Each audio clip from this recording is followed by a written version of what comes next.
Привет, друзья!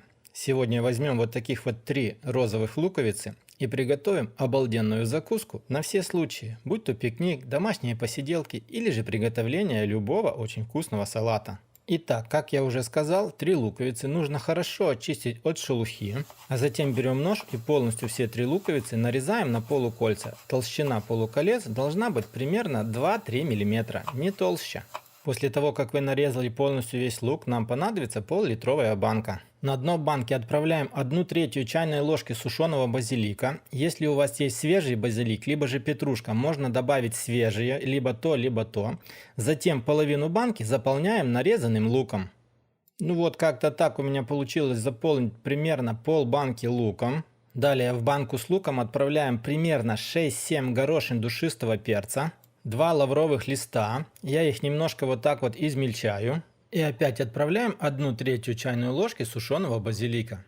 Затем полностью все остатки лука, которые вы нарезали, нужно отправить в банку. Если что, лук нужно будет немножко утрамбовать.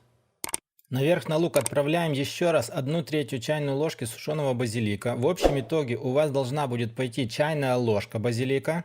Смотрите, его можно будет заменить либо свежим базиликом, либо свежей петрушкой, но ни в коем случае не укроп. Затем наверх отправляем 1 чайную ложку соли и 1,5 столовые ложки сахара. Наверх на сахар я добавляю еще 1/3 чайной ложки горчичного порошка. Если нету горчичного порошка, его можно не добавлять. Просто горчичный порошок добавит свой пикантный вкус. Дальше, друзья, нам понадобится примерно 100-120 мл яблочного уксуса. Если нету яблочного уксуса, его можно заменить винным, но ни в коем случае не берите 9% столовый уксус. Отправляем яблочный уксус вот так вот сразу же в банку. Повторяюсь, примерно нужно 100-120 мл. Ну вот посмотрите, это примерно 1/3 банки с уже заполненным луком. Вот так вот примерно должно быть у вас уксуса. Ну а дальше полностью все пустое пространство в банке нужно будет залить прокипяченной теплой воды. Вода должна быть комнатной температуры.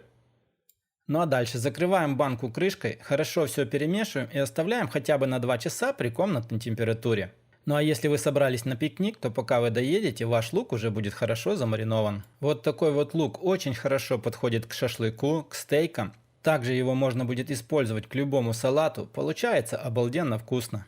Ну что ж, друзья, на этом у меня на сегодня все. Если вам понравилось, обязательно лайк, не понравилось, поставьте дизлайк, подписывайтесь на канал, нажимайте на колокольчик и не пропускайте мои новые ролики. Всем пока, всем до скорых встреч на канале Аппетитная кухня.